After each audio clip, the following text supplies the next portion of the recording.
ever since Simchas Torah, Lubavitchers especially have a little more on their minds than probably the rest of the world. There's just similarities between the situation now and the Gulf War, and I know that the Rebbe was very adamant in dollars, like we see in the Sichos, that not only is Eretz Yisrael the safest place in the world, not only is Eretz Yisrael Ein Hashem Lekecha Ba, Mereish Shana ad Achar Shana, but Higias Man Geulaschem. The Rebbe saw us as like a redemption, a geula moment. So, can you take us back to that time? You were obviously on Shluchas then. Give us a little bit of the picture of a moment like that, where the Rebbe is saying a world event that's so close to the hearts of Yidden was actually a geula moment. It's a geula connected event. How did people take that? I had the big merit of also being in 770 during the 6-Day War. Oh. And was also privy to the Rebbe's consistent comments and directives and reactions, etc., during that extremely very potent period that was the beginning of the Rebbe's talks in terms of miraculous events that took place that were beyond any natural perspective or expectation. I was also there during the Yom Kippur War in 1973. I was also there during the Lebanese War in 1982, 81. And as you referenced, 1991. In each case, there are two different aspects to the Rebbe's reactions. One is you saw and you felt and you sensed the deep concern and love that the Rebbe had for the Jewish people in the Holy Land, and that there was nothing that was more important at that time than making sure that they were safe and everything was taken care of, to such a degree that the main aspect of Mifsat Tefillin took place during the 6-Day War, and to such an extent that I'll tell you a little story that's not so common, but it has to do with the fact I was a Bachar in 770, and of course, the 770 Bachrim at that time, they were not hundreds or thousands, but we're talking about under 50 Bachrim in the whole Zal. It was just the upstairs, and we had, a total of 7 tables or 8 tables that each table had 8 people on it. That was the Tish of 770. We davened Mincha and Ma'ariv and Shachar and the Rebbe, and we lived upstairs in that little space. So Fridays, during the summertime, it would be during the wintertime, the Kohanim would say the Pilpul Shabbos night. And during Fridays, during long days, they would say the Pilpul Friday afternoon. So before the end of Seder, Rabbi Mentlik, who was the Mashgiach, he would give me permission to get a New York Times and to read just the information about what's going on in Israel. And he would give me 10 minutes after the Seder, before we went to Mr. Tefillin, to give a synopsis of what's going on, because otherwise they didn't know. They here and there. Nobody had radios, nobody had access to those points and so forth. So that interest of Israel and the concern from Israel took place even on the most profound and intimate and personal levels of Bachrim being developed, because this was quite unusual. So there's 2 aspects to how the Rebbe reacted. Number one was this extraordinary energy, power, concern.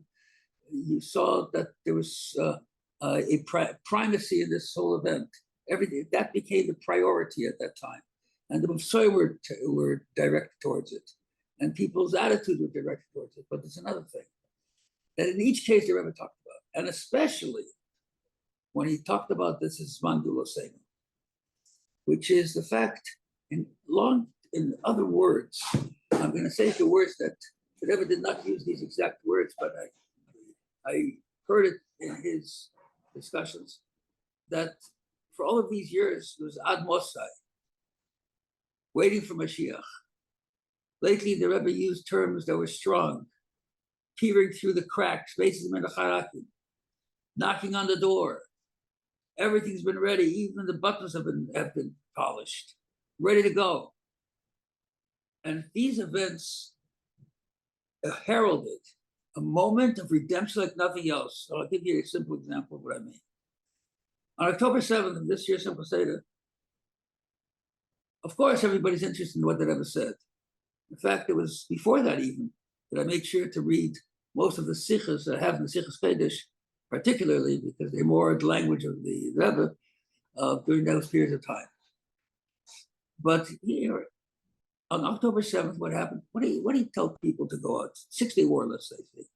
We went out right after Seder, and for hours we were wrapping tefillin with Jews everywhere in the streets, everywhere we could go, the furthest reaches. Every one of the Bachar was on mitzvah film. What's the mitzvah film? The Rebbe said that here, this is not a local event because Jews are koim achas shlema, and therefore we are in war just like they're in war. But they're in war, what they can do is shoot guns and protect the land in a way that Mesilas Nefesh mamish. And our Mesilas Nefesh is Mesilas Haratzon. So we have to do what we have to do. So wake up, Yidden, because that's the key. The key of Jewish redemption has nothing to do with Goyim. It has to do with Yidden. It has to do where we are. But now he says, the Rebbe intimated, Mashiach's waiting for us. He just says, get every Jew to put on tefillin as much as you can.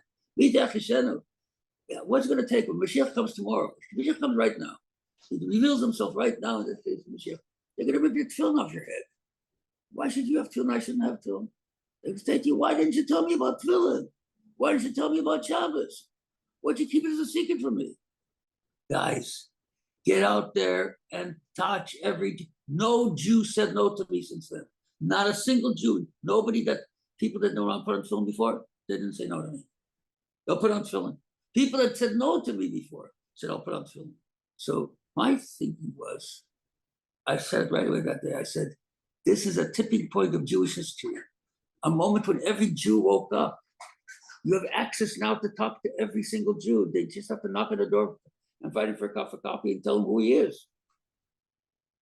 That's what it means. We are at the redemption.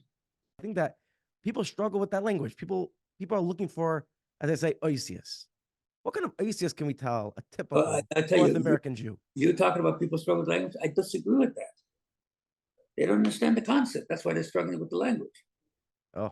If you tell people, what kind of world? You know how many people now say, boy, we could use Mashiach. What's Mashiach? Mashiach is not some magic that's going to come to the world. Just won't be any, we won't be having Shivat Malchus.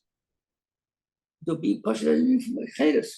But what's Mashiach? Mashiach is a balanced world, a world where children are not thrown out of schools, a world where husbands and wives operate in a more healthy way, a world where our kids are safe, a world where people's interests are more goal, mission, purpose orientated.